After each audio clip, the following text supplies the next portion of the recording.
Hey viewers, welcome to another game with Casual Pro Gamer. Today we're doing icing on the cake, which is today's daily challenge from Bloons BTD5, and this is a wrong opening. Just saying it straight off the bat, and you will see momentarily why. This is all still good. Yeah, you can actually afford the ice tower pretty easily. By the way, if you place this guy, so the oh come on, Dartling gun a little bit lower, so between the two circles basically, you will have no problem with these waves, but you will have problems with the next regenerating wave. The better opening would probably be to go for tech shooter at 3 and 0 anywhere on the map except for one of the ice towers. And yeah, that would just result in better scores, so yeah, I do recommend that. But yeah, you can actually do it with the Dartling gunner as well. You just have to shoot a little better. And as I said, if you place it down, like, yeah, a little bit in that square part, just under where it is now, you should have no problems with it. I tried it out, it's way easier to shoot things. It's just that, yeah, you kind of get sidetracked here a little bit. I don't know, yeah, it's just harder this way. Anyhow, if you go for the early Spike Factory, it is also a lot better. I'm going for Spike Factory eventually, because I knew I was going to screw up at some point, and I indeed did. So, yeah, I went for that. Anyway, 17 lives remaining. I'm pretty sure you can do better. Pretty sure you can do it actually without losing any lives. If you just take that tech shooter instead of this, well, very clumsy dude. Yeah, I don't know, it's just better that way. We're going to place 3 ice towers just to make sure that we pop everything.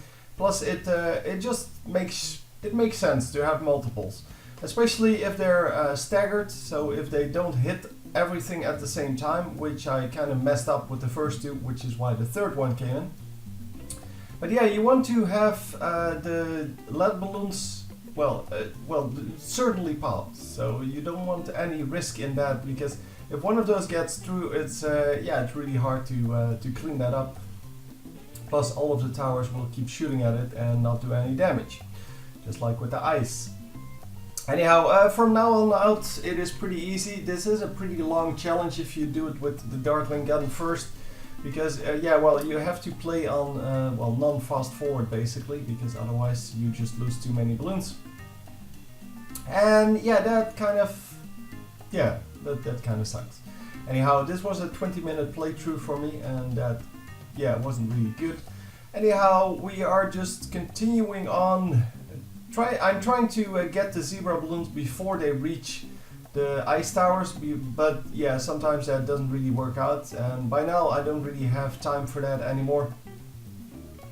So as you can see, I didn't upgrade the camo detection here, which is going to come in and bite me in the ass, because now the ice towers don't have camo detection. So yeah, it's not a problem for these waves. It's in fact kind of useful for these waves, because then you don't have frozen balloons and you can just shoot at everything pretty easily. But the thing is, of course, you want to make sure that your ice towers have camo detection for the wave 59, because it's the only way to defeat it. And so I did place the village there for that exact reason, and to get cheaper ninja monkeys, but mostly for this wave. And then I completely messed it up, so I'm going to sell one of the whatever towers. Oh, why do I keep forgetting that? The Dartling gunners, and yeah, I give camo detection to 2 of my ice towers, and they clean it up pretty easily with the help of the Spike Factory. So as I said, the Spike Factory is there in case I messed up, and that's exactly what happened, so yeah, good for me.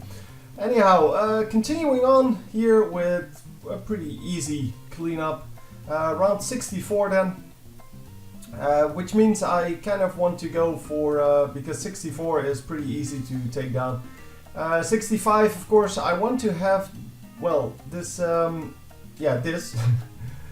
layer of spikes over the entire track. It didn't really work out the way I thought it would, but yeah, well, it doesn't really matter. The amount of ninja monkeys I had was just way too much to handle, plus the village at 0-1 helps out as well. And overall, it was just a very, very easy playthrough. It just took 20 minutes, which kind of sucks. But as I said, you're better off starting with 3-0 tech shooter and 1-0, I believe, spike factory that you have money for them.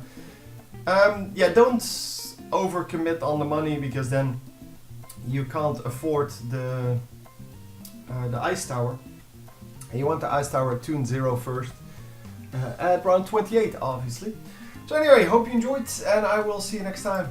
GG!